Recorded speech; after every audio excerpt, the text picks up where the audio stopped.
जय श्री कुल देवता। सोम प्रदोष के पावन दिन शिव की कृपा विशेष रूप से बरसती है। इस दिन शिव के 108 नामों का 3 बार श्रवण करने से जीवन के बड़े संकट दूर होते हैं। यह नामावली सुनने से कुल दोष और पितृदोष शांत होते हैं। घर परिवार में धन संपत्ति सुख समृद्धि का आगमन होता है। रोग शोक और भय का नाश होता है और व्यक्ति को शिव की अपार कृपा मिलती है। तो आइए प्रारंभ करते हैं इस दिव्य नामावली पाठ को। श्री शिव अष्टोत्तर शतनामावलिः। ओम शिवाय नमः। ओम महेश्वराय नमः। ओम शंभवे नमः। ओम पिनाकिने नमः। ओम शशिशेखराय नमः। ओम वामदेवाय नमः। ओम विरूपाक्षाय नमः। ओम कपर्दिने नमः। ओम नीललोहिताय नमः। ओम शंकराय नमः। ओम शूलपाणये नमः। ओम खट्वांगिने नमः। ओम विष्णुवल्लभाय नमः। ओम शिपिविष्टाय नमः। ओम अंबिकानाथाय नमः। ओम श्रीकंठाय नमः। ओम भक्तवत्सलाय नमः। ओम भवाय नमः। ओम शर्वाय नमः। ओम त्रिलोकेशाय नमः। ओम शितिकंठाय नमः। ओम शिवाप्रियाय नमः। ओम उग्राय नमः। ओम कपालिने नमः। ओम कामारये नमः। ओम अंधकासुरसूदनाय नमः। ओम गंगाधराय नमः। ओम ललाटाक्षाय नमः। ओम कालकालाय नमः। ओम कृपानिधये नमः। ओम भीमाय नमः। ओम परशुहस्ताय नमः। ओम मृगपाणये नमः। ओम जटाधराय नमः। ओम कैलासवासिने नमः। ओम कवचिने नमः। ओम कठोराय नमः। ओम त्रिपुरांतकाय नमः। ओम वृषांकाय नमः। ओम वृषभारूढ़ाय नमः। ओम भस्मोद्धूलितविग्रहाय नमः। ओम सामप्रियाय नमः। ओम स्वरमयाय नमः। ओम त्रिमूर्तये नमः। ओम मनीश्वराय नमः। ओम सर्वज्ञाय नमः। ओम परमात्मने नमः। ओम सोमसूर्याग्निलोचनाय नमः। ओम हविषे नमः। ओम यज्ञमयाय नमः। ओम सोमाय नमः। ओम पंचवक्त्राय नमः। ओम सदाशिवाय नमः। ओम विश्वेश्वराय नमः। ओम वीरभद्राय नमः। ओम गणनाथाय नमः। ओम प्रजापतये नमः। ओम हिरण्यरेतसे नमः। ओम दुर्धर्षाय नमः। ओम गिरीशाय नमः। ओम अनघाय नमः। ओम भुजंगभूषणाय नमः। ओम भर्गाय नमः। ओम गिरिधन्वने नमः। ओम गिरिप्रियाय नमः। ओम कृत्तिवाससे नमः। ओम पुरारातये नमः। ओम भगवते नमः। ओम प्रमथाधिपाय नमः। ओम मृत्युंजयाय नमः। ओम सूक्ष्मतनवे नमः। ओम जगद्व्यापिने नमः। ओम जगद्गुरवे नमः। ॐ व्योमकेशाय नमः। ॐ महासेनजनकाय नमः। ॐ चारुविक्रमाय नमः। ॐ रुद्राय नमः। ॐ भूतपतये नमः। ॐ स्थाणवे नमः। ॐ महिर्बुद्ध्याय नमः। ॐ दिगम्बराय नमः। ॐ अष्टमूर्तये नमः। ॐ अनेकात्मने नमः। ॐ सात्विकाय नमः। ॐ शुद्धविग्रहाय नमः। ॐ शाश्वताय नमः। ॐ खण्डपरशवे नमः। ॐ अजाय नमः। ॐ पाशविमोचनाय नमः। ॐ मृडाय नमः। ॐ पशुपतये नमः। ॐ देवाय नमः। ॐ महादेवाय नमः। ॐ अव्ययाय नमः। ॐ हरये नमः। ॐ पूषदन्तभिदे नमः। ॐ अव्यग्राय नमः। ॐ दक्षाध्वरहराय नमः। ॐ भगनेत्रभिदे नमः। ॐ अव्यक्ताय नमः। ॐ सहस्राक्षाय नमः। ॐ सहस्रपदे नमः। ॐ अपवर्गप्रदाय नमः। ॐ अनन्ताय नमः। ॐ तारकाय नमः। ॐ परमेश्वराय नमः। ॐ लोकनाथाय नमः। ॐ सर्वेश्वराय नमः। ॐ शिवाय नमः। ॐ महेश्वराय नमः। ॐ शम्भवे नमः। ॐ पिनाकिने नमः। ॐ शशिशेखराय नमः। ॐ वामदेवाय नमः। ॐ विरूपाक्षाय नमः। ॐ कपर्दिने नमः। ॐ नीललोहिताय नमः। ॐ शङ्कराय नमः। ॐ शूलपाणये नमः। ॐ खट्वाङ्गिने नमः। ॐ विष्णुवल्लभाय नमः। ॐ शिपिविष्टाय नमः। ॐ अम्बिकानाथाय नमः। ॐ श्रीकण्ठाय नमः। ॐ भक्तवत्सलाय नमः। ॐ भवाय नमः। ॐ शर्वाय नमः। ॐ त्रिलोकेशाय नमः। ॐ शितिकण्ठाय नमः। ॐ शिवाप्रियाय नमः। ॐ उग्राय नमः। ॐ कपालिने नमः। ॐ कामारये नमः। ॐ अन्धकासुरसूदनाय नमः। ॐ गङ्गाधराय नमः। ॐ ललाटाक्षाय नमः। ॐ कालकालाय नमः। ॐ कृपानिधये नमः। ॐ भीमाय नमः। ॐ परशुहस्ताय नमः। ॐ मृगपाणये नमः। ॐ जटाधराय नमः। ॐ कैलासवासिने नमः। ॐ कवचिने नमः। ॐ कठोराय नमः।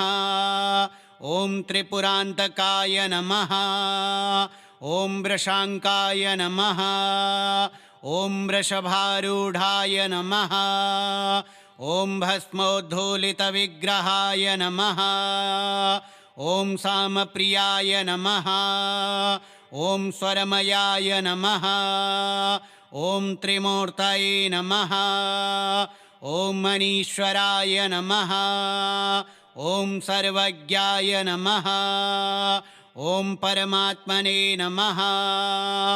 ॐ सोमसूर्याग्निलोचनाय नमः।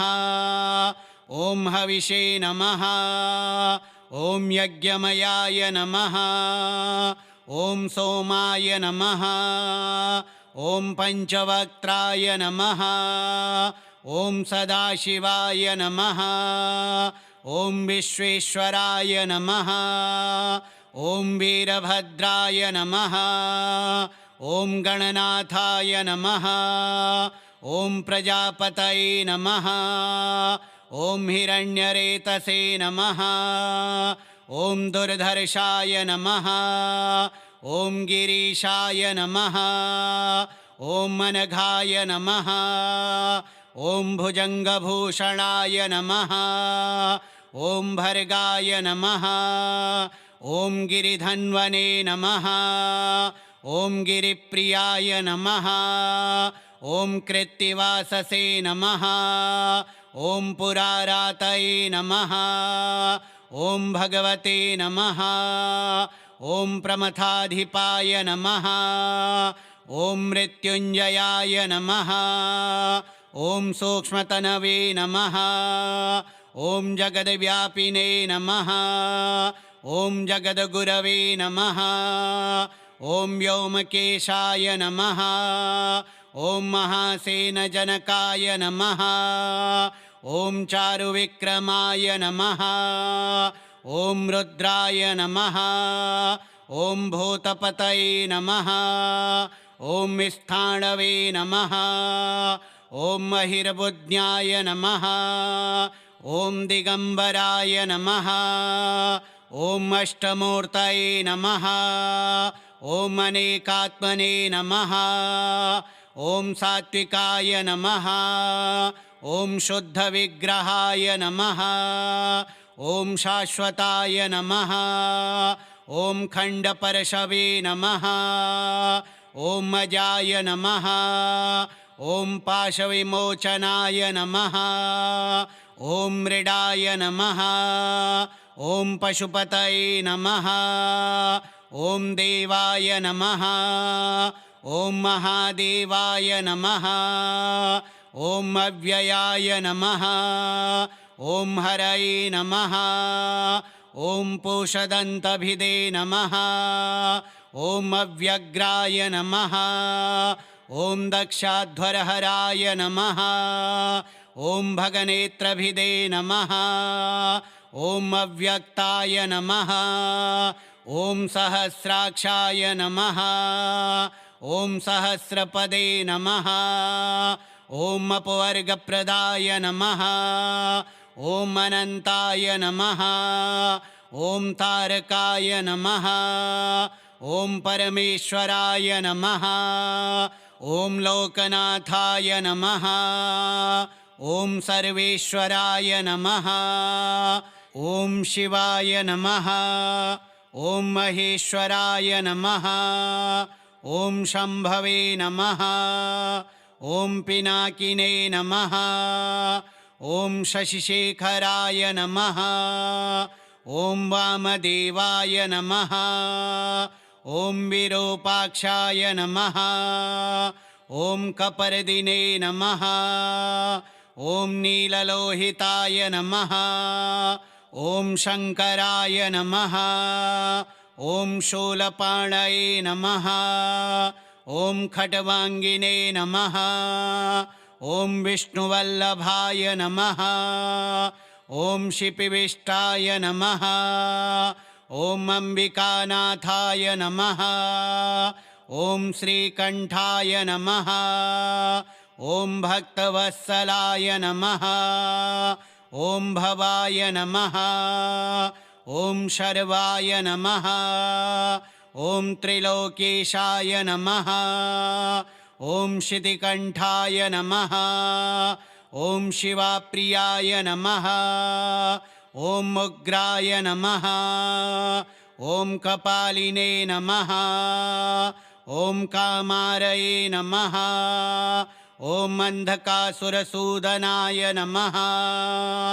ॐ गङ्गाधराय नमः। ॐ ललाटाक्षाय नमः। ॐ कालकालाय नमः। ॐ कृपानिधये नमः। ॐ भीमाय नमः। ॐ परशुहस्ताय नमः। ॐ मृगपाणये नमः। ॐ जटाधराय नमः। ॐ कैलासवासिने नमः। ॐ कवचिने नमः। ॐ कठोराय नमः। ॐ त्रिपुरान्तकाय नमः। ॐ वृषाङ्काय नमः। ॐ वृषभारूढाय नमः।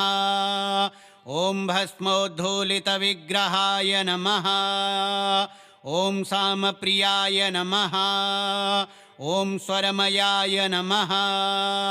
ॐ त्रिमूर्तये नमः।